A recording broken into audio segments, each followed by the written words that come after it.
This presentation is about the built environment, our cities and homes.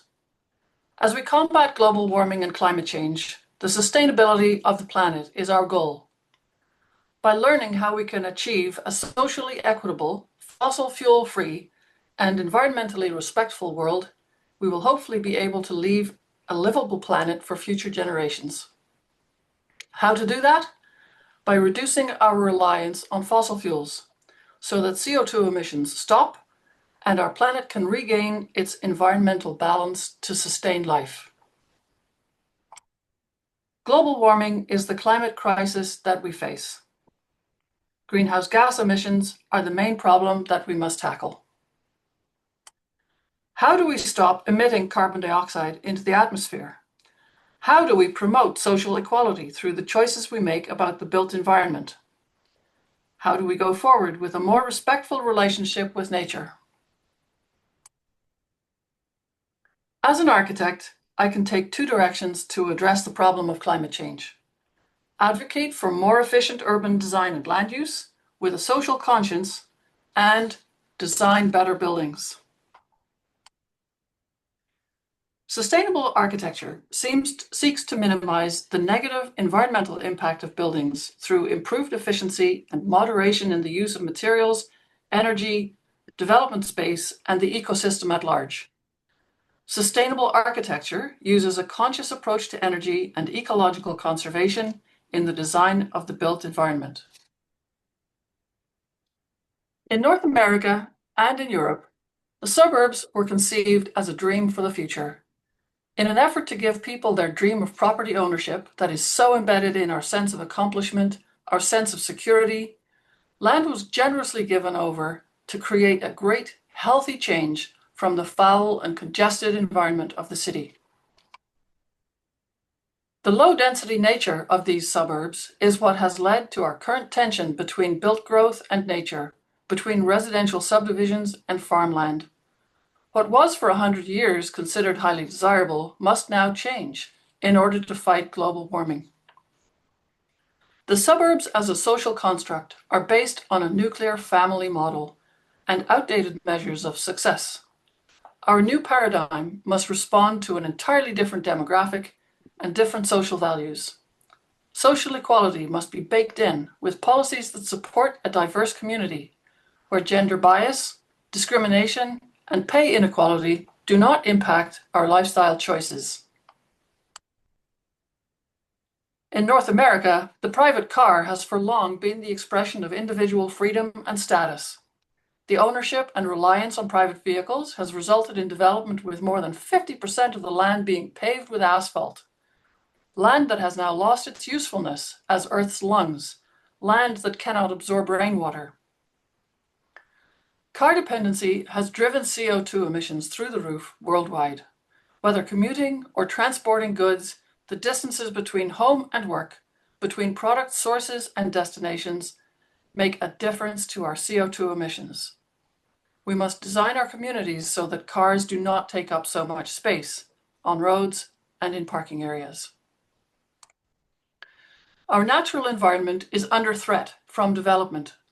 Every acre of farmland that we take for urban development is a loss for food security, a loss for biodiversity, and will exacerbate extreme weather events by adding to our CO2 emissions.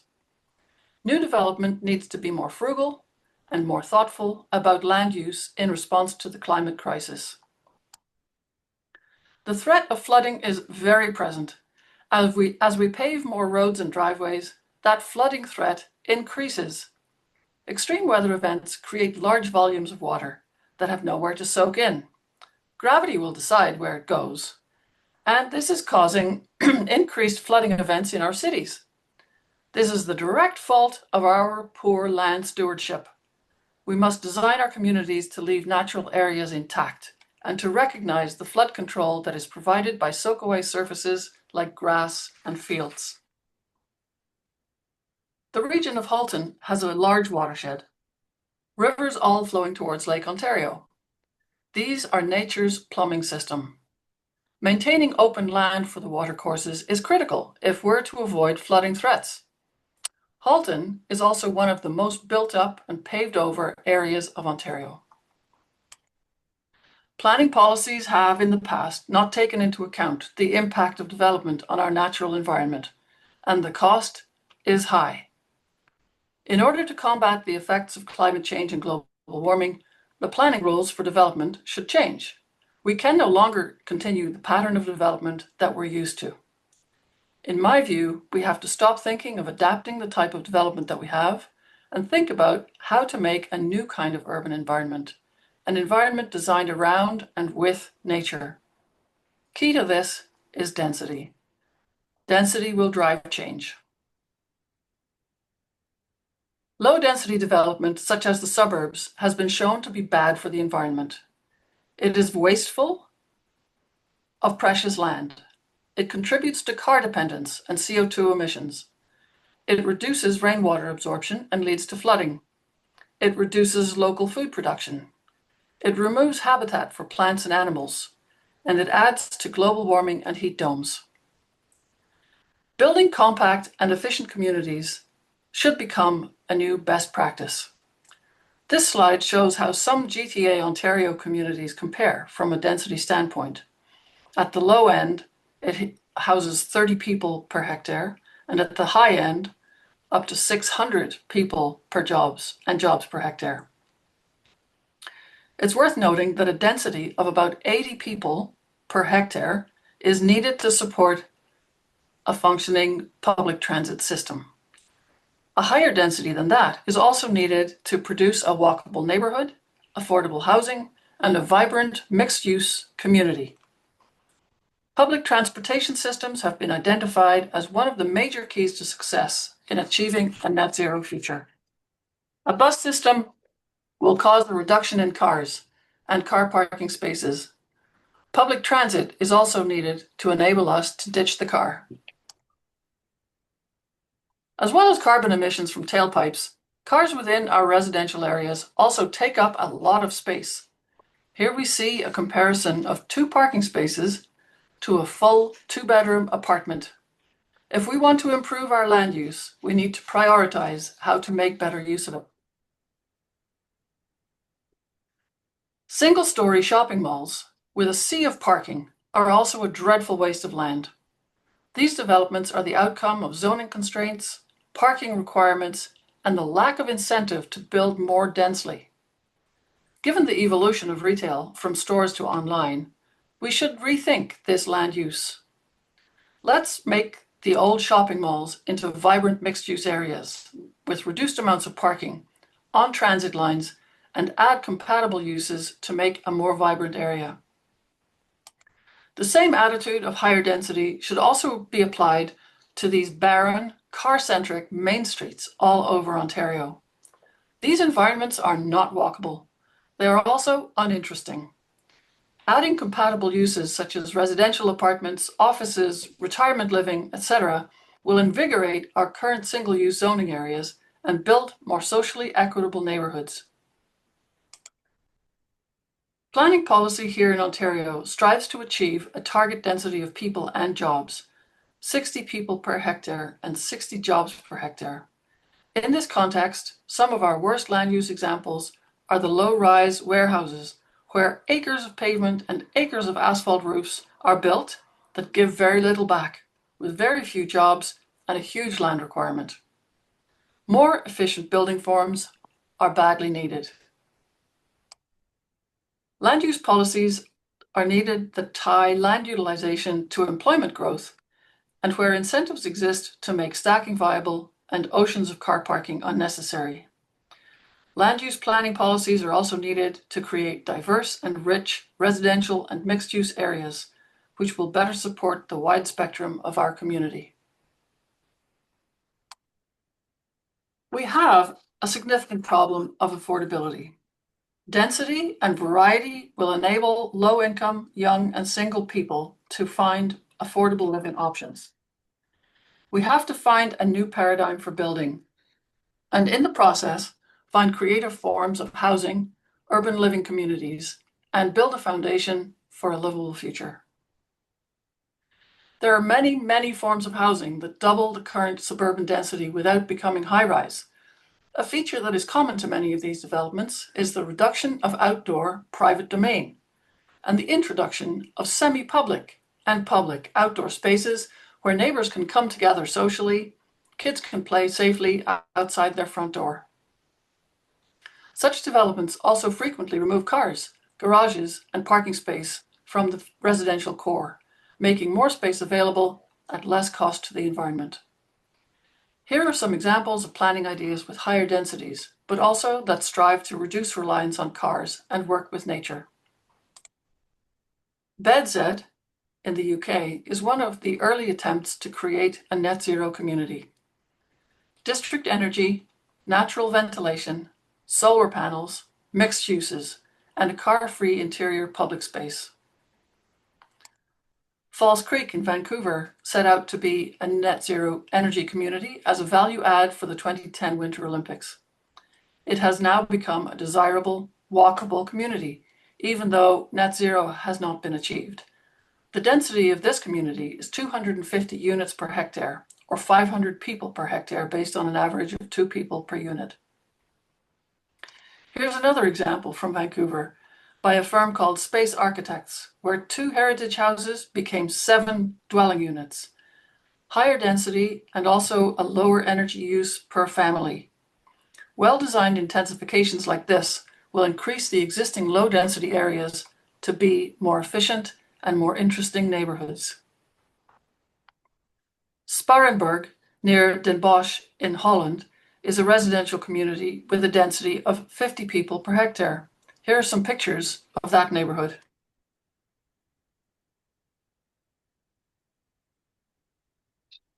Significant outdoor areas, trees, trails, woods, car-free interiors, and variety in building design. In Milton, we also have some higher density infill projects. This one on Main Street has 128 townhouses on 1 hectare. That's 400 people per hectare. All of the parking is underground, and the interior is a community courtyard space. This retail conversion in Oakville proposes to redevelop an existing retail block and add retirement and townhouses. A perfect strategy for densification. Redevelopment like this increases density and avoids the costly infrastructure that would have been needed if built in a previously undeveloped or greenfield location. Socially, the benefits of introducing these uses into an existing low-density urban area are obvious. More people, more diversity, mixed uses equals a more vibrant community with walkable distances to services and shops. Density is not just for new development. It has to be a feature of existing neighborhoods too. This slide shows that even an existing residential area can organically intensify with the appropriate planning regulations. Small additions are allowed, front, back, up, in between, and over time, the density can increase by 100%. We can enable and encourage secondary dwelling units, laneway houses, coach houses, shared housing, residential areas designed not around the car, but designed around the person. The bottom line is, if we can find a way to accommodate the projected population increase within the built boundary as it exists today, then we must, in the pursuit of a sustainable future, do so. One last example of adaptation and reuse before we move on to talk about energy efficiency of buildings is this: an old warehouse, which now has a commercial greenhouse producing food locally on the roof. If traditional agriculture and farming cannot meet the demand of local food production, ideas like this might solve a bit of the problem. There is a direct link between development and climate change. Buildings are amongst the greatest emitters of carbon dioxide from operational sources. Buildings contribute to CO2 emissions in 2 different ways. The materials used and the construction process have a carbon footprint, i.e. result in CO2 emissions. And then there's the energy used throughout the life of the building, which is usually gas or oil, for running the heating and cooling systems. We have to reduce to 0 the CO2 emissions related to buildings, and we can. Building better buildings will have a positive impact on our CO2 emissions, carbon footprint. In addition to improving the insulation and airtightness of the building, our electricity grid is increasingly fed from passive sources of energy, such as solar, photovoltaics, geothermal, and wind. These buildings are also healthier to be in, with low VOCs and better indoor air quality. Concrete, which is ubiquitous in building construction, has a very high global warming potential.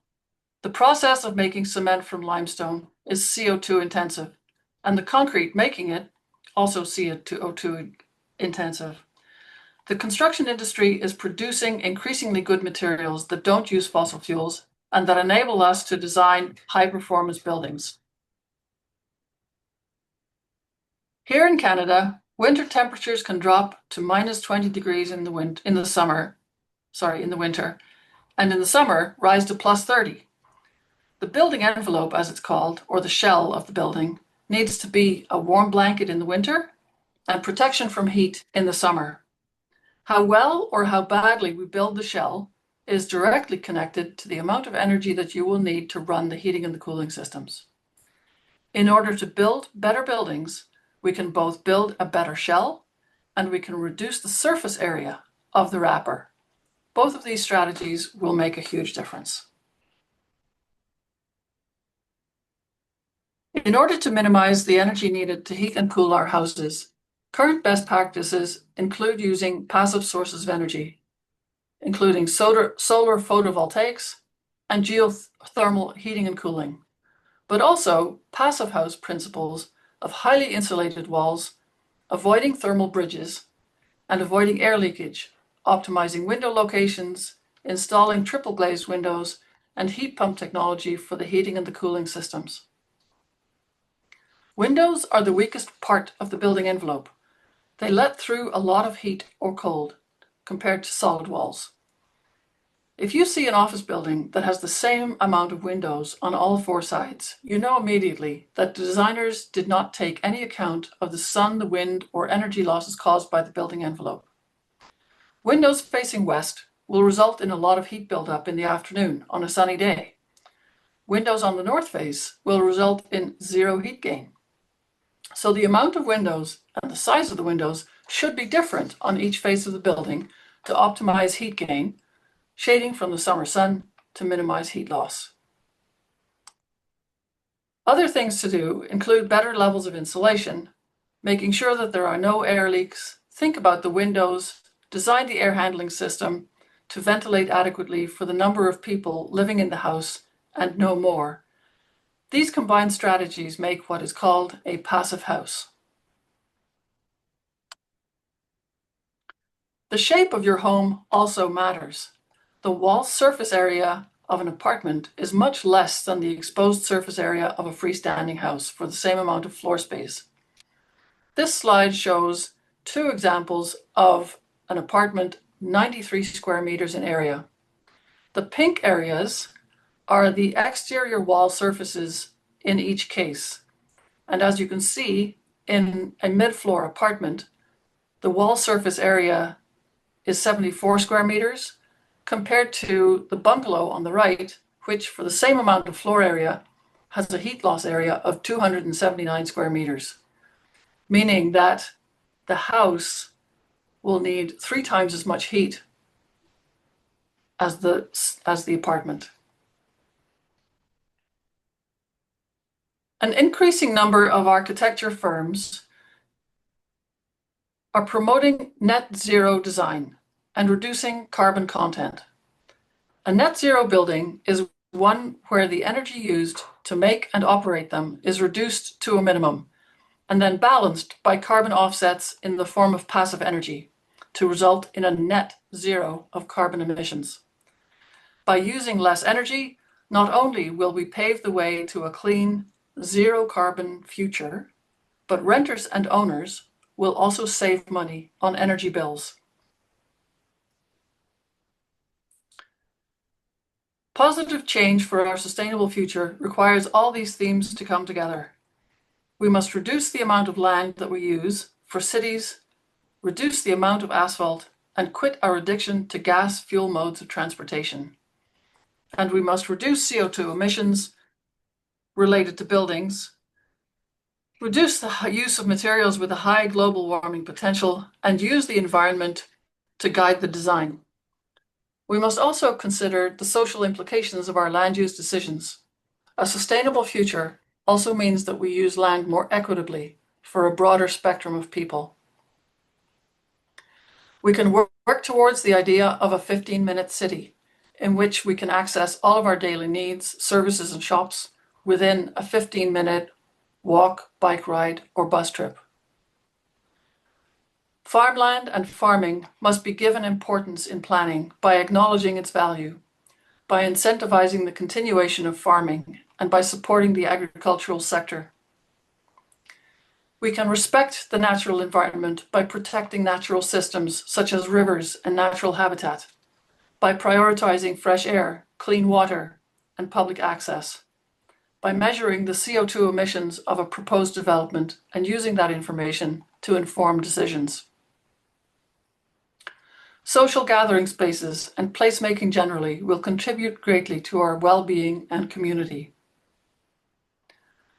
Governments are trying, but legislation is moving too slowly.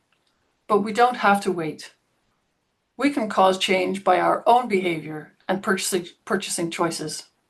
We can change our fuel source from fossil fuels to other types of fuels, including electricity. Even when changing zoning policies, we can push for change by building better buildings, use new technology and carbon neutral options for construction and operation. Within your own home, you can install a heat pump, replace your leaky windows with triple glazed insulated windows, and create biodiverse plantings wherever possible. And ultimately, reduce CO2 emissions. Maintain the natural environment by reducing land use. Stop using asphalt and petroleum. Build more energy efficiently.